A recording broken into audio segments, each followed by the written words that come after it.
Before everything fell apart, if you asked anyone, they would have said Emily and I were the perfect couple. And honestly, so did I. We lived in a small but cozy apartment. We shared a morning routine that felt like something from a quiet romance movie: coffee for her, tea for me, and a kiss before we both rushed to our jobs. I thought I knew her. I thought she knew me.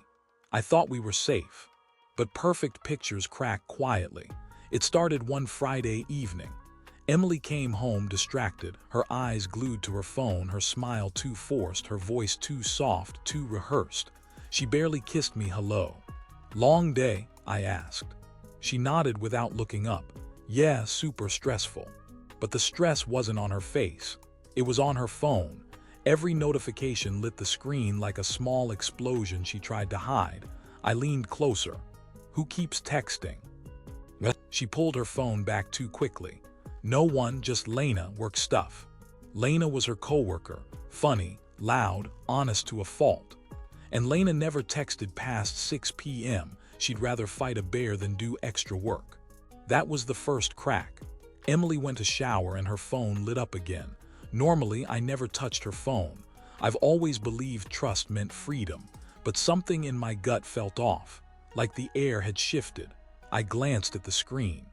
The message preview showed a name that shouldn't have been there. Adrian, my best friend. The guy who used to crash on my couch when he fought with his girlfriends. The guy I treated like a brother. The guy who always said Emily was like a sister to him. My stomach tightened. I didn't open the message. I still wasn't that guy, but I couldn't pretend I didn't see it. When Emily came out of the bathroom, her smile was different.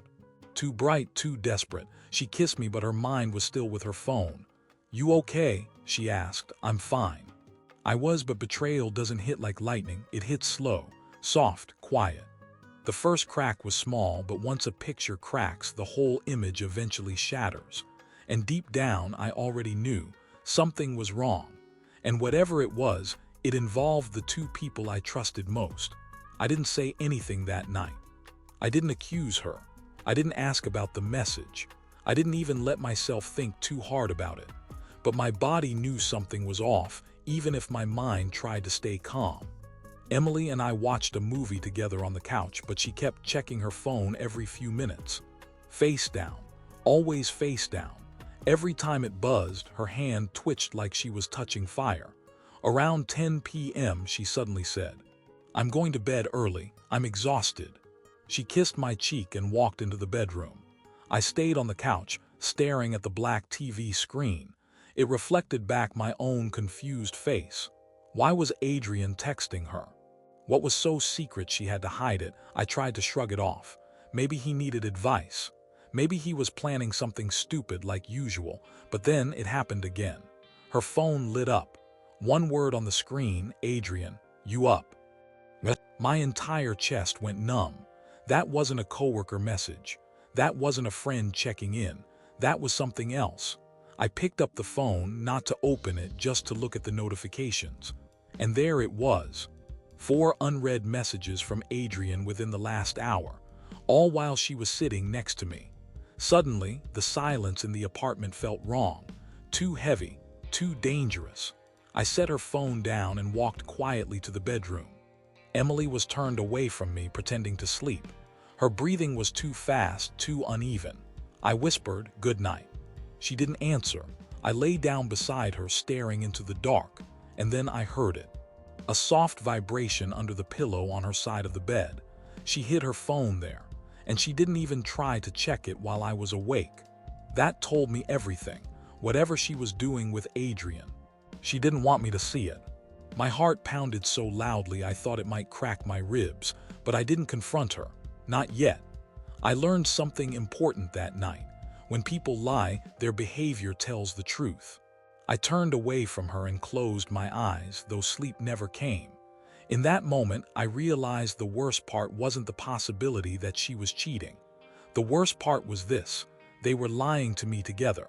2 people I trusted. 2 people I loved. 2 people texting each other in the dark while pretending everything was normal.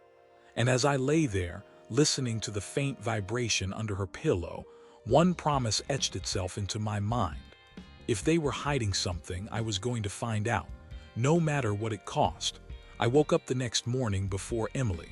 Not because I slept well, I didn't sleep at all. My eyes were open half the night, counting every vibration under her pillow. When she finally stirred, she tucked her phone into her hoodie pocket before I even said good morning. That was new. She brewed coffee, humming softly, overcompensating with a cheerful tone that didn't match the dark bags under her eyes. "Want pancakes?" she asked. Emily only made pancakes when she felt guilty. I nodded. Sure. While she mixed the batter, her phone buzzed twice. She froze each time. She didn't touch it, didn't even look at it, but guilt has weight.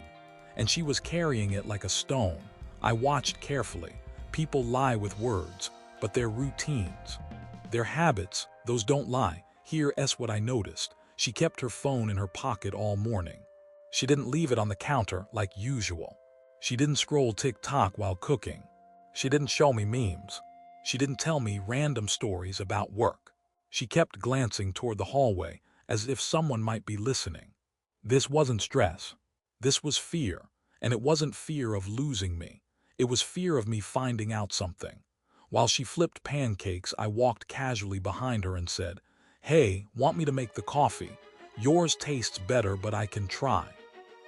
She jumped like I'd fired a gun. No, I'm good. I already made it. Sit down, just relax. That sudden panic told me more than any argument ever could. Adrian had become her secret, and secrets need protection. At 11 a.m., she said, "I'm meeting Lena for brunch. She's upset about something, girl drama. I'll be back in a few hours." Lena again. Funny how Lena suddenly became the most convenient excuse in Emily's vocabulary.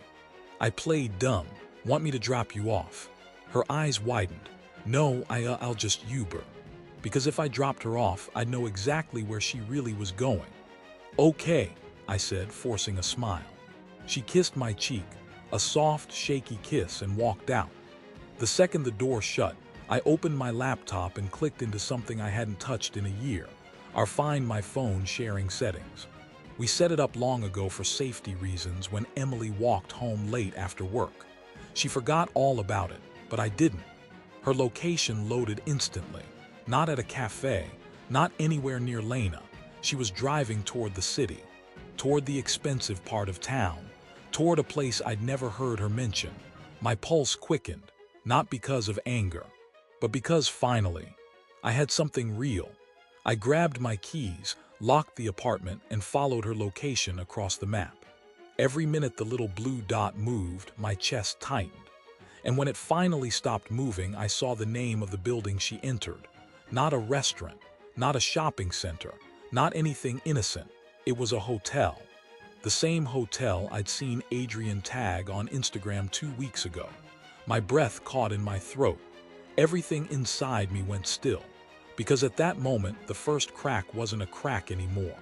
It was a fracture, spreading through everything I thought was real. When I reached the hotel, my hands were shaking, not from fear, but from the kind of cold fury that makes your bones feel hollow. The building was tall, polished, expensive. Exactly Adrian's style. Exactly not Emily's budget. I parked across the street and stared at the entrance for a full minute, my heart beating in a slow, painful rhythm. Emily walked in alone. That part mattered. If Adrian had walked in with her, I might have done something stupid right then. But stupid wasn't the kind of revenge I wanted. I wanted clarity. I wanted truth. I wanted control. 2 minutes passed, then 5. I checked her location again. Floor 12, room 1204. I walked inside the hotel, head low, hoodie up. Hotels are full of strangers. Nobody questioned me. The elevator ride felt endless. My reflection in the elevator door didn't look like me. My eyes were darker, colder, sharper. Like the version of myself I never wanted to meet. When I stepped out onto the 12th floor, the hallway was painfully quiet. Soft lighting. Thick carpet, perfect for secrets. Room 1204 was halfway down. I approached slowly, listening, laughing. Soft, low voices behind the door. A man's voice. A woman's voice. My stomach clenched so hard I thought I'd collapse. My brain whispered, "Open the door, catch them, end it." My heart whispered back, "Don't give them the satisfaction of seeing you break." I stood there breathing through the hurt, the betrayal, the shaking. Then something happened. Something that changed the entire direction of my revenge. The door next to me opened. The hotel manager, Jard, stepped out carrying towels. He smiled politely. "Everything okay, sir?" I lied easily. I was getting good at it. "Waiting for my friend, wrong floor." He nodded and moved on. But in that moment a plan sparked in my mind. If I barged in, Emily and Adrian would spin some pathetic story. They'd cry, they'd twist it, they'd say it just happened. I didn't want drama, I wanted evidence. I wanted certainty. I wanted them cornered so tightly there would be no way out, no lie strong enough to save them. So instead of opening the door, I went downstairs, straight to the front desk. I didn't ask about Emily. I asked something smarter. "Hi, I think my coworker Adrian booked a room for our team meeting. Could you confirm the reservation name?" The receptionist checked. "Sure, sir, Adrian Hale, room 1204. The ground shifted beneath me. They booked the room under his name. They were already here together before I arrived. My heart didn't break, it snapped clean in half. But my mind got sharper, colder, clearer. I walked out of the hotel, sat in my car, and made a decision that defined everything after. I wouldn't confront them today. There was no power in that. No, I would let them think they were safe. Let them get comfortable, careless, sloppy. Because the best revenge doesn't interrupt the lie. The best revenge waits until the lie feels permanent, and then destroys it completely. I drove away from the hotel without looking back. I didn't need to. I already knew what was happening upstairs, and soon they would know that I knew. I didn't go home right away.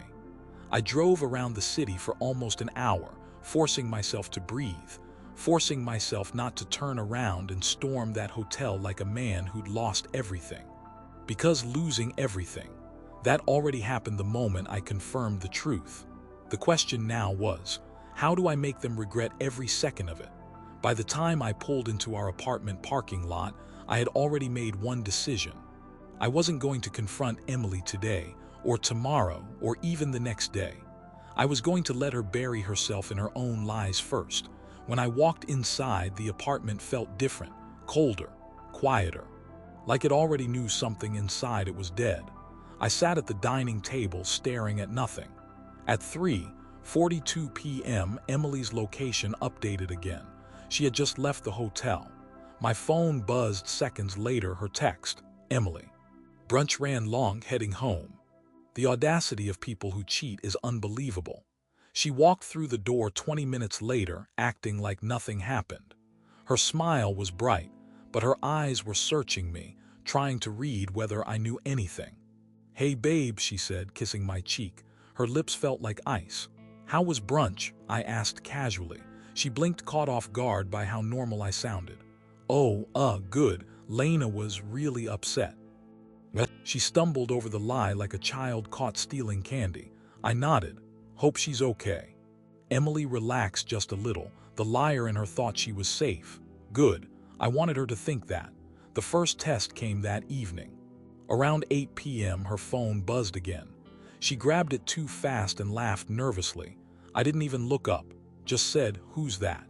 "Lena," she answered without hesitation. "Of course. Tell her I hope she feels better," I said. Emily froze for a second, not because of what I said, but because she expected suspicion, anger, something, but I gave her nothing. Just calm, indifferent, unbothered, because nothing scares a guilty person more than silence. Later that night, she broke. I was brushing my teeth when Emily leaned against the bathroom doorway, arms crossed tightly. "You've been quiet today," she said softly. "Long day," I answered. She nodded slowly. "Are we okay?" That question told me everything. Her guilt was eating her alive. She wanted reassurance, not because she loved me, but because she feared losing her comfort. I put my toothbrush down and faced her. "We're fine," I said. Her shoulders dropped with relief she didn't deserve. "Good," she whispered, kissing me. "I love you, Alex." I forced a small smile. "I love you too." But the truth, I wasn't sure anymore. Not about her, not about what we had. But I did love something else. The power I felt holding the truth while she thought she was winning. Before bed, I did one last thing. I messaged Nathan, my coworker and the one person who never switches sides. Me. Hey, I might need your help soon. Something personal. He replied instantly. Nathan, whatever you need, I'm here. It grounded me. Not everyone betrays you. Some people actually stay.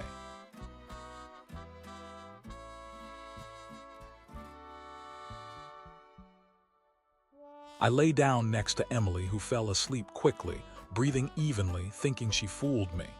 But I stayed awake, staring at the ceiling, planning. And the thought that carried me through the night was simple. I don't need to expose them today. I need to expose them when it hurts the most. This wasn't anger anymore. This was strategy, and they had no idea the game had already begun. I couldn't sit still. Not after what I discovered at the hotel the night before. Emily had been lying. Adrian had been lying. Both of them together, thinking I would never find out. I spent the whole day replaying their faces in my head. The smug look Adrian wore when he thought I trusted him. The way Emily acted like nothing had happened. Every laugh, every glance between them, it haunted me. By evening, I knew I couldn't wait any longer. I had to act, but not recklessly. This wasn't about yelling or breaking things. This was about precision. I grabbed my laptop and my phone and started planning. First, I needed evidence they couldn't deny. I checked Emily's phone again. Her location pinged near Adrian's apartment. Lena, supposedly the coworker Emily used as an excuse, was nowhere nearby. Everything lined up. Adrian and Emily were together again. I texted Nathan quietly, I need you tonight, trust me, it's personal. Nathan, of course. Anything when? 8 p.m., be ready. Nathan had always been my ally. If I was going to do this carefully, I needed someone I could trust. The plan, I didn't want confrontation tonight. Not yet. I wanted to observe, collect every detail, and let them feel safe while I gathered proof. I drove past Adrian's building and parked across the street. Emily's car wasn't there. She was probably at Adrian's apartment already. I sat in the car for 15 minutes watching the entrance. Then I saw him, Adrian, coming down the stairs, phone in hand. Emily was right behind him. They didn't see me. They weren't careful. They didn't think I was watching. Perfect. I snapped a few photos from my car. Simple, silent, perfect proof. Watching the lies collapse, I watched them enter a coffee shop across the street afterward. They laughed together like nothing had happened. Inside, Emily pulled her phone out and sent a message. Adrian read it and smiled. I stayed in my car, pretending to scroll through my feed, but my mind was sharp.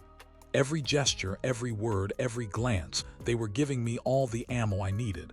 I didn't leave. I didn't call them out. I just watched. Let them think they were safe. Because tomorrow I would make them regret ever thinking they could get away with it. I texted Nathan, get ready, tomorrow we start. He replied instantly, Nathan, got it. I'll follow your lead. The realization, sitting alone in my car, I realized something. The betrayal wasn't just about the two of them. It was about trust, about everything I believed about my life, about love, about loyalty. And that meant the revenge wouldn't be just for me. It would be for every quiet crack they thought I wouldn't notice. Every lie, every stolen laugh, every secret moment I wasn't supposed to see. And the best part, they had no idea. Because I wasn't angry, not yet. I was patient, calculated, ready. The trap was set, and tomorrow it would snap. The next morning I woke up calm. Not calm like everything was fine, I was far from fine, but calm like a predator who had already circled its prey and knew the kill was inevitable. Emily had left for work, probably thinking I was asleep. Adrian was nowhere to be seen. Perfect. I poured myself coffee, sat at the kitchen table, and opened my laptop. I already had the photos from last night, time-stamped and undeniable. The plan was simple. I wasn't going to confront them in public. I was going to hit them where it hurt, their pride, their comfortable little worlds, the illusion that they were untouchable. I started by drafting messages, not to Emily, Not to Adrian, to the people who mattered, the people whose knowledge would crush them without me lifting a finger in public. I opened my email, my fingers trembling slightly, excitement mixing with anger. I drafted a simple message to Adrian's colleagues, nothing malicious, just a little hint that their perfect friend might not be so perfect. Next, I sent a message to Lena. She had been Emily's cover story, her supposed innocent friend.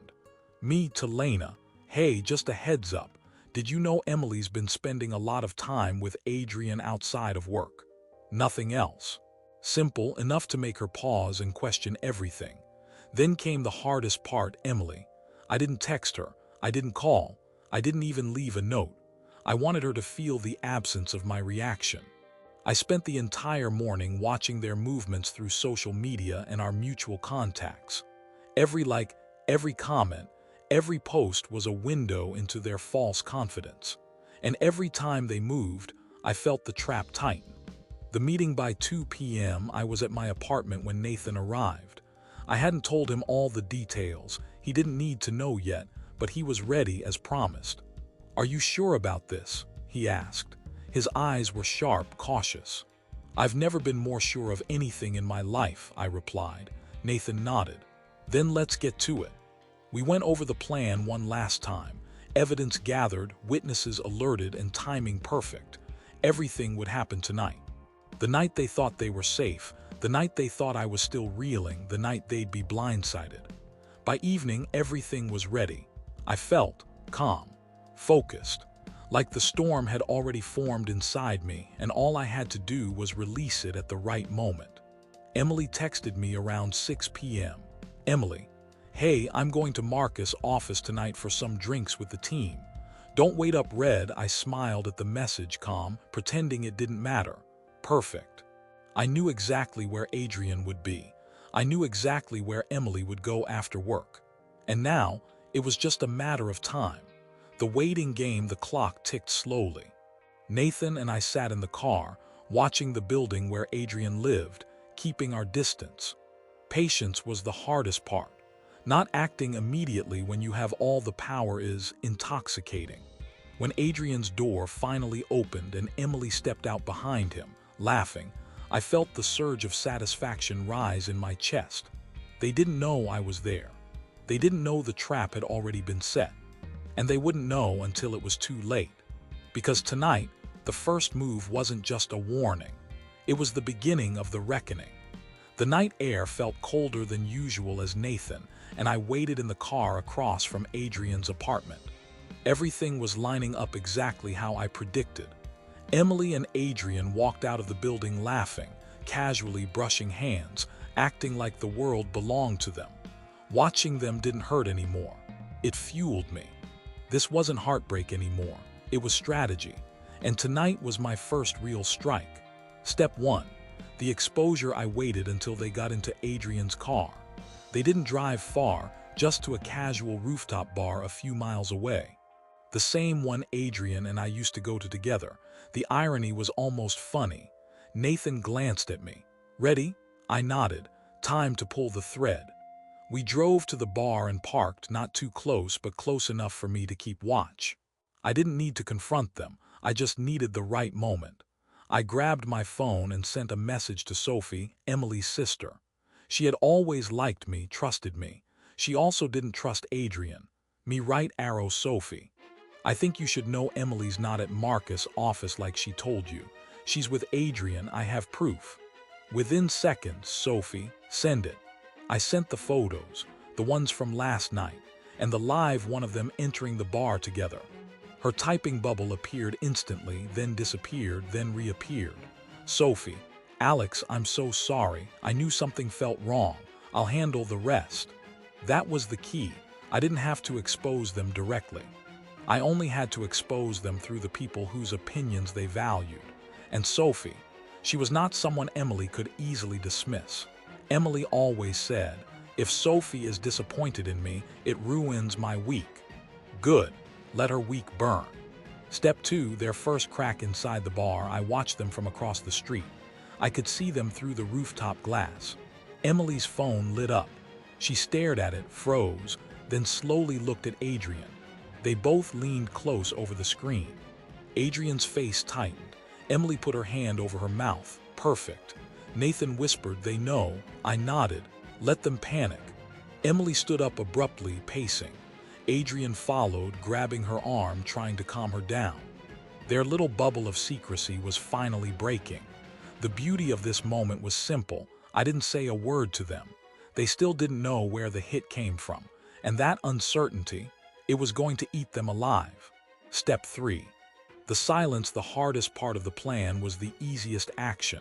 I did nothing.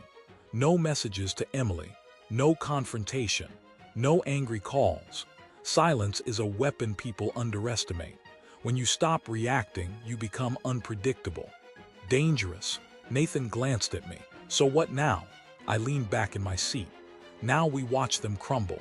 They'll turn on each other before I even lift a hand. As if on cue, Emily and Adrian appeared outside the bar again. This time they weren't laughing. They were arguing hard, hands waving, voices raised. Emily stepped back from Adrian, shaking her head violently. Adrian grabbed her arm again. She pulled away. It was working. The betrayal that they built together was now the weapon tearing them apart. The night ends, but the game begins. They left in separate cars. Emily drove off first, speeding. Adrian stood there alone for a moment, rubbing his forehead, furious and confused. Nathan broke the silence. "You know, this is brutal." I exhaled slowly. "This isn't the revenge. This is just the warm-up." I wasn't rushing. I wasn't out of control. I was orchestrating. Tonight, I tugged the first thread of their secret. By the end of this story, the entire fabric of their lives would unravel. And the best part, they still had no idea what was coming next. The next morning, I woke up to silence. Not the peaceful kind, the kind that hums with tension, like the world is holding its breath. Emily hadn't come home. I expected that. People don't run home to the person they betrayed when their lies start collapsing. I checked my phone. No calls, no texts, not even a fake excuse. Perfect. Let her stew in the consequences she created. The Whisper Network revenge doesn't need shouting. It needs whispers. Quiet, strategic ones that spread faster than any confrontation ever could. By 10 a.m., the whispers had already begun. Sophie texted me. "Sophie. Alex, I talked to Emily last night. She broke down. She kept asking who told me. I didn't answer, let her sweat." I smiled. Sophie understood the assignment better than I hoped. A few minutes later, another notification from Lena. "Lena, why did Emily lie about being with me? Are you okay?" And another, Nathan, "Bro, Adrian hasn't shown up at work. Word is he and Emily had a huge fight." The walls were whispering, and the whispers were circling them like vultures. Not because I told everyone, but because people talk, especially when secrets crack open. And Emily and Adrian had created the perfect storm of suspicion. Emily returns around noon. I heard the front door unlock. Emily stepped inside slowly, like she was entering a crime scene. Her eyes were puffy, her hair tied in a rushed knot, her clothes wrinkled from spending the night who knows where. She froze when she saw me sitting at the table. "Alex," she whispered. I didn't respond. Let her feel the silence. It was doing more damage than any scream ever could. She stepped closer. "Can we talk?" I took a sip of coffee, calm. "I'm listening." Her lips trembled. I wasn't with Lena. I'm sorry. I should have told you the truth." "Which truth?" I asked quietly. Her eyes darted away. She wasn't ready to confess the whole story. Not yet. She swallowed hard. "I made a mistake, a stupid mistake, and I'm fixing it. I ended things with Adrian. It was nothing. It didn't mean," I raised a hand, just a small gesture, but it stopped her mid-sentence. "I didn't ask for excuses," I said. "I asked for the truth." Emily pressed her hands to her face. I messed up, Alex. Please, I'm begging you, don't give up on us." There it was. The desperation, the fear. Good. She should be afraid. I stood slowly, walked past her. Stopped at the doorway just long enough to say, "We're not done talking, but right now I need space." And I left, not slamming the door, not yelling, just leaving. Because nothing haunts a guilty person more than not knowing what comes next. Phase 2, I walked outside, inhaling the cold air. Nathan was waiting in his car down the street. He lowered his window. So, she panicked. "She's falling apart," I said. "Now it's Adrian's turn." Nathan nodded slowly. "What's the plan?" I checked my watch. "Tonight, we hit him where it really hurts." Adrian wasn't just my best friend. He was also the guy who lived off his image, the charming one, the respected one, the good guy everyone admired. All it would take was one carefully placed truth, one piece of evidence dropped at the right moment, and his entire reputation would crumble like dust. Tonight, Adrian would learn what betrayal costs, and this time, it wouldn't be whispers. It would be an explosion. By evening, I was calm, focused, the kind of calm that only comes when you know the outcome is already in motion. Adrian thought he was untouchable. Everyone at work liked him. Everyone trusted him. Everyone thought he was loyal. Until tonight. The setup: Nathan and I parked across the street from Adrian's apartment building again. This time, the plan was simple: get him alone. Make him confront the evidence he couldn't deny. I texted him under the guise of a work question. "Me, Alex. Hey, Adrian, can you come by my place for a quick chat? It's about the project." I knew he'd come. He always came. He couldn't resist appearing helpful, trustworthy, perfect. Nathan sat in the car beside me. "You sure this is a good idea?" "I've never been more sure," I said. "He thinks it's work. That's why it'll hurt." Confrontation without confronting Adrian arrived 30 minutes later, smiling, casual. "Hey man, what's up? Everything okay?" I gestured toward the living room. "Sit." He plopped down, relaxed, unsuspecting. I handed him an envelope. Inside were photos, clear, undeniable photos. Adrian with Emily laughing, touching her like he had no idea I existed. Time-stamped, unalterable. He flipped the envelope open. His eyes widened, his face went pale, he swallowed hard.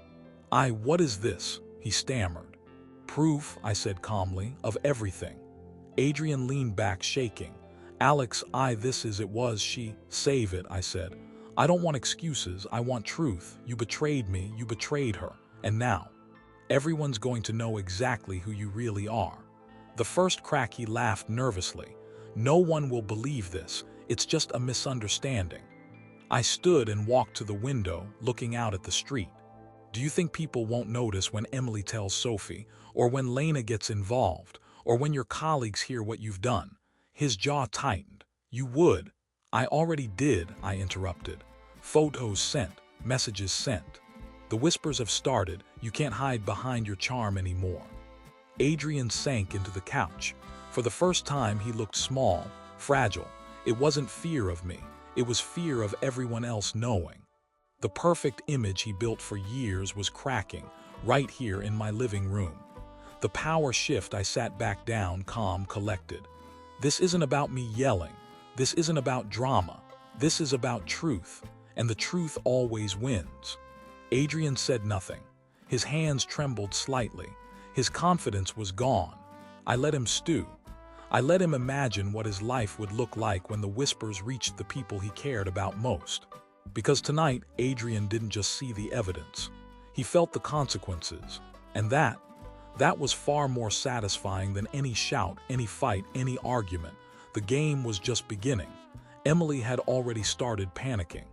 Adrian was next, and I was finally in control. The day after I confronted Adrian, everything moved faster than I expected. People talk, and when two cheaters implode, the world listens. By morning, I woke up to 16 missed calls from Emily, then 8 from Sophie, then 3 from Marcus. I ignored them all. By noon, Emily showed up at my door. She didn't knock, she pounded. "Alex, please, open the door." I opened it slowly. She stood there, mascara streaked, hair a mess, shaking like someone who'd lost everything overnight. "Why did you send those photos? Why would you do this?" she cried. I stared at her. "Why did you cheat on me with my best friend?" She froze. Her breathing hitched and her eyes snapped shut like she was bracing for a punch. "I made a mistake," she whispered. "It was one time." "That's a lie," I said calmly. "You two have been meeting for weeks. I watched you. I recorded everything. I didn't confront you then because I wanted the truth to fall on you naturally. She looked like she wanted to disappear. Everyone knows Sophie won't speak to me. Lena told the whole team at work. Marcus pulled me aside and asked if I was mentally stable. Adrian is blaming me for everything. My whole life is falling apart, I finished for her. Good. Her tears fell quietly this time.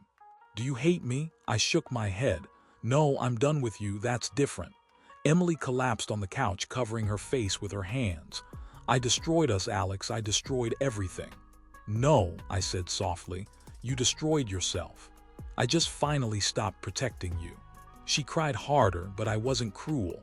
I wasn't vengeful for the sake of pain. I had already done what I needed to do, so I told her the final truth. I'm moving out tomorrow. I've already signed a lease. You don't have to leave, I will. She looked up broken. Is this really the end? Yes, I said, and this time the decision isn't yours to make. She nodded slowly, defeated. I walked past her, grabbed my keys, and stepped outside. For the first time in months, the air felt clear. Emily wasn't my problem anymore. But Adrian, he still had one more lesson waiting, and it would come tonight. I drove to Adrian's place just after sunset. His car was there, lights on, silence inside. When he opened the door, he looked like he hadn't slept in days. Eyes red, hair messy, shoulders slumped. Alex, please, he began. I'm begging you, I'm losing everything. People at work won't look at me. Lena told everyone. Sophie blocked my number. Emily, stop, I said. You earned all of it. He swallowed hard. I know, and I'm sorry. I swear I never meant to hurt you. I didn't come for an apology, I said. He blinked in confusion. I came to end this, I continued, for good. Adrian sat down slowly. I don't understand. You were my best friend, I said. You were the one I trusted the most, and you used that trust to sneak behind my back. He looked down. Yeah, I did. I'm not going to ruin your life any further, I said. I'm not here to fight you. I'm not here to yell. I'm not here to drag this out. He looked up, surprised.